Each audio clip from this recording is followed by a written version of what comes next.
자, 이제 네 번째는 우리가 극한값을 함수값으로 하는 함수예요. 극한값을 함수값으로 하는 함수. 함수값으로 하는 함수.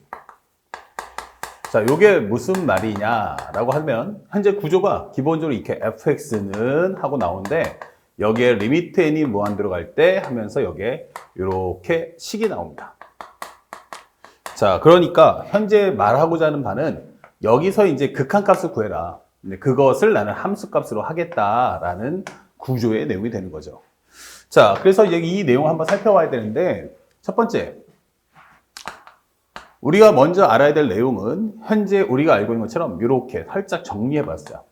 리미트 n이 무한대로 갈 때 xn승의 값이 과연 얼마일까? 이걸 구하는 과정이에요. 이렇게. xn승이 얼마겠는가? 그런데 현재 우리가 이 말을 그대로 해석해 보면 x 곱하기 x 곱하기 x 곱하기 이게 쭉 흘러간단 말이에요. 근데 이게 끝없이 곱할 거야 라고 설명해 주는 거야.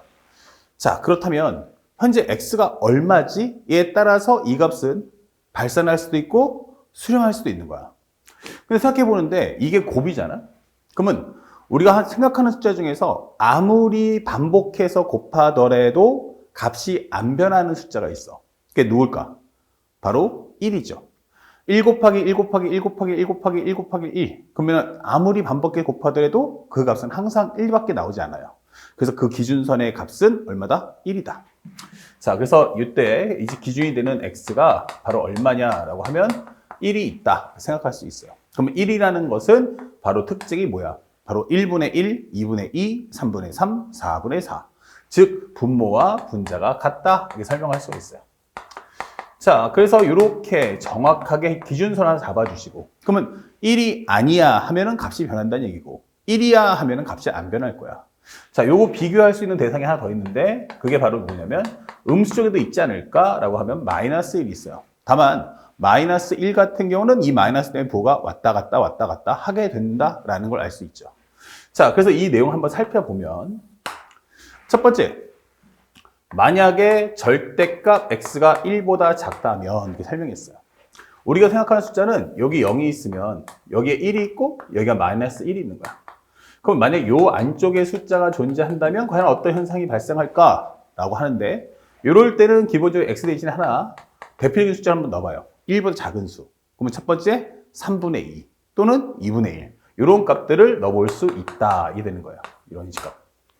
그러면 이럴 때는 리미트 n이 무한대로 갈 때 xn승의 값은 얼마겠는가? 라고 질문해 본다면 현재 요 2분의 1인 경우도 2분의 1 곱하기 2분의 1 곱하기 2분의 1 곱하기 이렇게 버리면 곱하는 숫자가 반복되면 반복될수록 어떻게 돼요? 분모는 빨리 커지고 분자는 가만히 있죠. 그러니까 이 값은 어디 간다? 바로 0으로 갈 거야 라고 설명할 수 있는 거야. 또한 현재 우리가 수1에서 배웠던 지수함수 생각해 본다면 0과 1 사이에서는 기본적으로 이런 함수가 나오죠. 그래서 y는 ax, 그러면 x가 무한대로 간다면 이 값은 어디로 갈 거야 라고 한다면 바로 0으로 갈 거야 라는 걸 확인할 수 있다라고 설명하는 겁니다. 그렇죠? 자, 이런 것도 하나 확인해 볼 수 있겠고 그러면 두 번째로 만약에 두 번째 이 절대값 x가 1보다 크면 어떻게 될까? 이게 되는 거야. 그럼 1보다 크면 이쪽 공간이 되겠죠. 그러면 우리가 대표적으로 알고 있는 게 음수적도 있지만 대표적인 중에 하나 숫자 잡아본다면 x값 대신에 누가 있겠니? 그러면 기본적으로 2 또는 2분의 3 이런 특징들이 있어요. 그러면 현재 이런 값들도 마찬가지 지수함수 따져준다면 이런 모습이니까 x가 무한대로 간다면 값이 무한대로 올라가는 현상을 볼 수 있어요. 그래서 이런 경우도 리미트 n이 무한대로 갈 때 만약 xn승일 때는 몰랐지만 x의 숫자를 넣어주는데 그 숫자가 분모보다 분자가 더 크다면 이 값은 반드시 뭐한다? 발산할 거야 라고 설명을 해줄 수가 있는 거예요. 그렇죠? 그래서 양수면은 양의 무한대, 음수면은 진동의 폭이 점점점 커가면서 값은 현재 무한대나 마이너스 무한대로 끊임없이 반복되겠죠? 하니까 통합해서 우리가 발산 이렇게 적어주시면 되겠다. 그 다음에 세 번째는 현재 우리가 알고 있는 것처럼 절대값 x가 1이라면 이라고 설명할 수가 있어요. 그러면 절대값 x가 1이라는 것은 크게 두 가지로 x가 1일 때와 x가 마이너스 1일 때로 볼 수가 있어요. 그럼 이럴 때는 리미트 x가 n이 무한대로 갈 때 현재 1의 n승이다 하기 때문에 이 값은 당연히 1로 갈 것이고, 그 다음에 리미트 n이 무한대로 갈 때 마이너스 1의 n승이다 라고 하면 어떻게 될까요? 마이너스 1, 플러스 1, 마이너스 1, 플러스 1, 이 값이 계속 진동하겠죠. 그러면 이것도 뭐하니? 바로 발산할 거야 라고 설명하는 거야. 자, 발산은 발산인데 얘는 뭐 플러스 무한대, 마이너스 무한대 이것도 아니고요. 기본적으로 플러스 마이너스 1을 결국 왔다 갔다 한단 말이야. 그래서 현재 요 케이스 중에서 우리가 알고 있는 것처럼 x가 만약 음수 쪽에서 마이너스 2나 마이너스 3처럼 나오면 진동폭이 점점 커가지 않을까? 두 번째, 마이너스 1이면 마이너스 1과 플러스 1을 왔다 갔다 하지 않을까? 이렇게 되는 거예요. 그래서 시험 문제는 단순하게 x n승을 내기보다 실제 시험 문제는 그래서 진동을 방지하는 겁니다. 그래서 심화 과정의 특성을 보면 진동을 방지하자 이게 된 거예요. 진동 방지. 그러니까 마이너스 값이 왔다 갔다 하게 막아라 이게 되는 거예요. 그래서 시험이 나올 때는 항상 기억해 둘 것이 n이 무한대로 갈 때 x의 2n승 이렇게 준다는 얘기예요. 몇 승? 2n승. 그럼 뭐야? 짝수번만큼을 곱한 걸 n승 이런 뜻이겠죠. 그러니까 마이너스를 2번 곱하면 뭐가 돼? 플러스. 그럼 플러스 상태에서 계산해 봐라 이렇게 낸다든지, 아니면 리미트 n이 무한대로 갈 때 바로 절대값 x의 n승 이렇게 문제를 출제할 거다라는 것도 여러분들이 꼭 알고 계시면 좋겠습니다. 대신에 또 하나 이제 볼 수 있는 건 리미트 n이 무한대로 제가 보는 책은 x n승이던데 라고 하시는 경우가 있어요. 그럼 x n승을 주는 경우 한번 잘 보시면 모든 문제는 전부 다 x가 0보다 클 때라는 조건을 따라 붙여버립니다. 다시 말하면 x가 0보다 크면 양수니까 현재 부호가 왔다 갔다 안 하겠지. 그러니까 그럴 때는 n승을 준다. 이렇게 문제를 구성하게 되는 거야. 그래서 만약에 진동이면 어떡할까라고 고민하는 학생들이 있다면 항상 모든 문제를 잘 보면 항상 2n승, 절대값 x의 n승, 아니면 x의 n승의 경우는 x가 0보다 크다를 달아줄 거라는 걸 알고 공부하셔야 됩니다. 아시겠죠? 자, 그래서 이제 두 번째 시험을 본다면 fx가 리미트 n이 무한대로 갈 때 시험이 나올 때는 보통 x의 2n승 플러스 1분의 x의 2n 플러스 1 플러스 ax 더하기 b다 이렇게 설명이 돼요. 자, 요걸 한번 풀어보라는 거야. 그러면 맨 처음에 우리가 극한값을 알아야 되는데 우리가 배웠던 것처럼 무한대분의 무한대 끝까지 감안한다면 결국 최고차수가 같아야 되니까 리미트 n이 무한대로 갈 때 여기는 x의 2n승 플러스 1, 여기도 2n승 맞춰준다면 하나를 내려보낼 수 있고 플러스 ax 더하기 b다 이렇게 설명하시면 돼요. 그런데 현재 n이 무한대로 갑니다 라고 했기 때문에 바로 요 2n승이 결국 n을 갖고 있는 건 얘네밖에 없으니까 얘네가 위력을 발휘할 거야. 자, 그러니까 이제 x를 얼마 넣냐에 따라서 이 값이 우리가 방금 봤던 것처럼 0으로 가든지 아니면 발산하든지, 그렇죠? 특히 뭐 음수를 넣어도 2n승이면 전부 다 양의 무한대로 간다는 얘기야. 그것을 이제 구분하면서 풀어보자 이게 되는 거예요. 그러면 첫 번째, 절대값 x가 1보다 작아. 그러면 절대값 x가 1보다 작으면 생각을 해. 예문 하나 만들어봐. 절대값 x가 1보다 작은 숫자 중에 하나가 뭐야? 2분의 1, 3분의 2. 그러면 이것은 분모 더 큰 걸 무한번 곱하니까 분모는 빨리 커지고 분자는 덜 커지니까 상대적으로 전항 대비 값이 어떻다? 작아지면서 0으로 갈 거야. 그렇게 된다면 현재 이것은 0으로 가기 때문에 남는 식은 뭐다? 바로 ax 더하기 b다. 이게 설명이 되는 거예요. 그리고 두 번째, 절대값 x가 1보다 크다면 이때는 무한대분의 무한대니까 앞에 있는 초고차 개수를 비교해서 fx는 x다 라고 설명하시면 되겠고, 세 번째는 x가 만약 1이라면 설명할 수 있죠? 그럼 이럴 때는 f1의 값이란, 자, 1 넣어주시면 1 플러스 1이니까 2, 1 넣어주시면 1 곱하기 1이니까 1, 그 다음에 뒤에는 a 플러스 b다 이렇게 함수값을 체크해 주세요. 그 다음에 네 번째는 x가 마이너스 1이야 라고 할 때는 f 마이너스 1이란 결국 이 마이너스 1 때문에 2n승이나 절대값을 주는 거야. 그럼 마이너스를 넣어주면 어떻게 되겠어요? 얘는 1인데 좋아요. 1 플러스 1은 2 나오고요. 여기는 1이지만 얘는 마이너스 1이니까 마이너스 1. 그 다음에 여기는 마이너스 a 플러스 b다 라는 설정이 되는 거예요. 지금 여러분들이 현재 미적분을 듣고 있다면 반드시 앞에 계엄적사고 수학2에 있는 함수 특강을 꼭 보셔야 됩니다. 아시겠죠? 자, 그 함수 특강을 아마 보신 분들은 아시겠지만 이게 뭐야? 구간마다 함수식이 다르다는 얘기예요. 구간마다 함수식이 다르면 반드시 뭐라? 그래프를 꼭 그려라. 아, 그래서 그림을 한번 살짝 그려준다면 아마 시험 문제는 이렇게 -1과 1.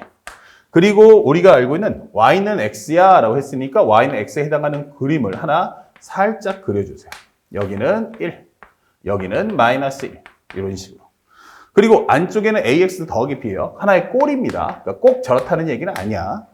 a가 양수인지 음수인지 b가 양수인지 음수인지 몰라요. 그러니까 그냥 하나의 모양이다만 생각해 주시면 좋겠습니다.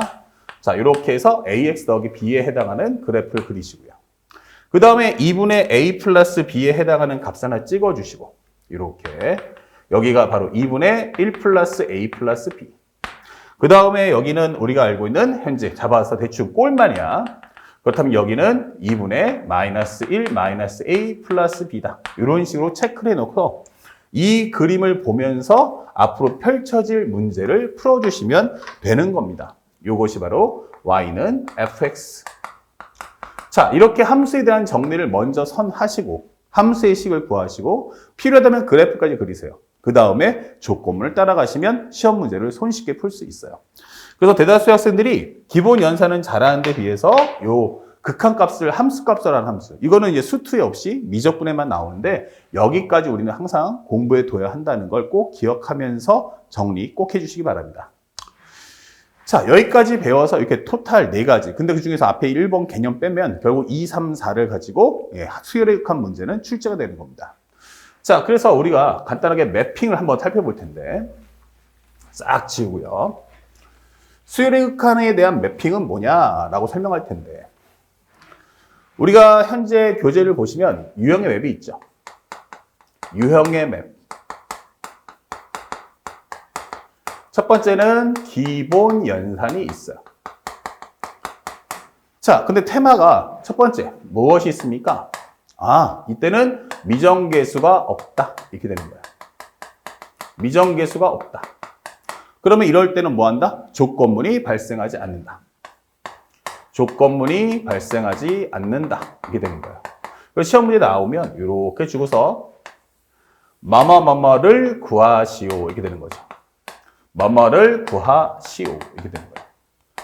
그러면 이제 앞쪽에서 식을 주는데 여기는 기본적으로 리미트 n이 무한대로 갈 때 현재 여기다 식이 존재한다. 이렇게 되는 거예요. 자, 근데 이 식을 준다는 거의 가장 큰 핵심이 뭘까? 라고 한다면 현재 식은 있다, and, 그리고 감춰진 식이 없다. 함수 따지면 그냥 fx라는 표현, 수열로 따지면 그냥 an이라는 일반항의 표현을 던져주지 않는다. 이게 되는 거예요. 다시 말하면 감춰진 식이 없다.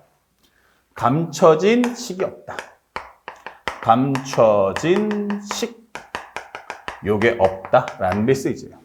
그러니까 감춰놓은 게 아무것도 없다면 그냥 우리는 편안하게 뭐 하면 돼? 그냥 문제만 풀어주면 된다라고 설명하는 게 이 컨셉의 특징입니다. 그러면 첫 번째 뭐가 있을까? 그러면 무한대분의 무한대 꼴.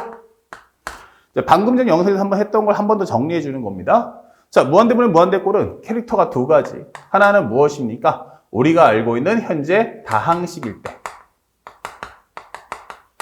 자, 다항식 또는 루트꼴. 다항식 또는 루트꼴 이렇게 설명하면 되겠죠? 좀 더 폭넓게 해서. 이때는 분모의 최고 차수로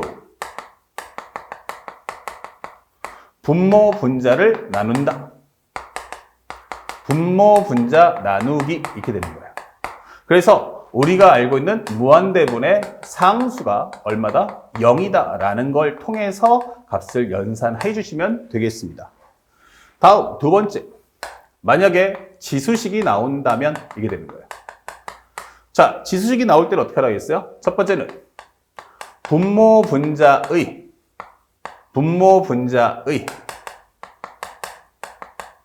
지수. 여기서 말하는 건 위쪽에 있는 n승을 얘기한다. 지수를 낮은 쪽에 일치시킨다. 낮은 쪽에 일치시키기. 낮은 쪽에 일치시키기 이렇게 되는 거예요. 그 다음 두 번째. 자, 이런 지금 방금 극한값을 함수값을 하는 것처럼 맨 처음에는 차수나 아니면 지수를 일치시켜 주시면 돼요. 현재 분모의 지수. 자, 여기서 말하는 지수는 전체를 나타내는 거고, 현재 지수 중에서 미수가 가장 큰 수로 분모 분자를 나눈다. 자, 이렇게 설명하시면 되겠습니다. 아시겠죠? 그러면 우리가 알고 있는 이 무한대분의 무한대꼴을 계산해 줄 수 있다. 그래서 시험 문제 컨셉이 어떻게 나올 건지 우리는 전체적인 내용을 반듯하게 알아둘 필요가 있어요. 자, 이렇게 캐릭터를 정확하게 표현해 드리겠습니다. 그 다음에 두 번째, 이렇게 무한대분의 무한대꼴 봤으면 이 두 번째는 무엇입니까? 라고 할 때는 바로 무한대 마이너스 무한대꼴. 자, 무한대 마이너스 무한대꼴의 가장 중요한 특징. 최고 차수가 일치하고요. 최고 차수 일치, and 최고차 개수도 일치한다. 최고차 수도 일치하고 최고차 개수도 일치해야 한다라는 걸 꼭 기억해 주시기 바랍니다. 자, 이럴 때는 어떻게 한다? 반드시 유리화나 역유리화 후, 유리화 또는 역유리화 후 무한대 플러스 무한대를 유도해 주세요. 무한대 마이너스 무한대는 얼마인지 예측이 안 되지만 무한대 플러스 무한대는 알겠다. 요거 뭐다? 무한대야. 이게 되는 거예요. 그리고 나면 그 후 현재 무한대분의 무한대 혹은 무한대분의 상수를 꼴 연산을 해주시면 됩니다. 자, 이렇게 문제를 풀어주시면 이 무한대 마이너스 무한대 꼴은 전부 다 똑같이 소화할 수가 있겠습니다. 자, 그 다음에 세 번째, 우리가 알고 있는 것은 바로 무엇입니까? 바로 방금 전에 배웠던 극한값을 함수값으로 하는 함수예요. 극한값을 함수값으로 하는 함수. 자, 요 컨셉이 출제됩니다. 자, 극한값을 함수값으로 하는 함수는 시험지에 나왔을 때 이렇게 설명이 돼요. 그래서 fx가 리미트 n이 무한대로 갈 때 여기다 식을 줍니다. 자, 그리고 뭐뭐뭐일 때 그 다음에 무엇을 구하시오 이렇게 설명이 되어 있어요. 자, 그러면 앞쪽에서 설명하다시피 이와 같은 경우는 앞에 조건문이 발생을 하고요. 뒤에 구하는 값을 말해 주겠습니다 라고 하는 거예요. 그러면 우리가 문제를 풀 때 현재 이 상태를 보면 이게 뭔 말이야 라고 이해를 못해요. 그래서 첫 번째 우리가 해야 될 것은 첫 번째 함수 fx의 식, 함수 fx의 식 또는 그래프를 그려주세요. 자, 이렇게. 그래서 fx가 나중에 정리하게 되면 현재 뭐뭐뭐뭐 절대값 x가 a보다 같거나 작을 때, 절대값 x가 a보다 작을 때, 절대값 x가 a보다 클 때, 그 다음에 x가 a일 때, x가 마이너스 a일 때 이렇게 대상을 나눠서 식을 정리하고 그 다음에 그래프를 그려주세요. 자, 이렇게요. 그래서 이 과정이 가장 중요하고 두 번째, 이제 함수의 내용을 정확하게 알았죠. 그러면 조건문에 맞춰서 조건문이란 함수의 상태, 함수의 상태 이렇게 되는 거예요. 상대방은 이제 이 fx로 갖고 질문할 수 있는 걸 묻겠다 이게 되는 거예요. 그래서 여기서 만약에 x값을 안다면 그때는 굳이 요곳에거나 연산을 목표로 한다. 내가 x값 알려줄게 하면은 연산이 목표고 그래프 그리기는 할 필요가 없습니다. 이게 되는 거고요. 하지만 나는 x값을 모르겠다라고 한다면 상대방이 fx 할 때 그 안쪽에 있는 x값을 말하지 않아 라고 할 때는 연산이 문제가 아니고 그래프를 그리셔야 됩니다. 아시겠죠? 그러면 이 조건문을 앞에 있는 fx를 통해서 관찰한 후 정리해 주시기 바랍니다. 그 다음에 세 번째가 우리가 알고 있는 구하는 값을 얻는다. 구하는 값. 이렇게 되면 철저하게 이것은 미정계수 구하기 이렇게 되는 거예요. 미정계수 구하기. 자, 이렇게 하시면 모든 문제 다 풀려요. 그래서 순서가 1번, 2번, 3번. 요 로드맵을 반드시 따라서 관찰하고 문제를 풀어주시길 바랍니다. 알았죠? 자, 다음 영상에선 드디어 이것을 바탕으로 첫 번째 문제풀이 1번부터 8번까지 진행해 보도록 하겠습니다.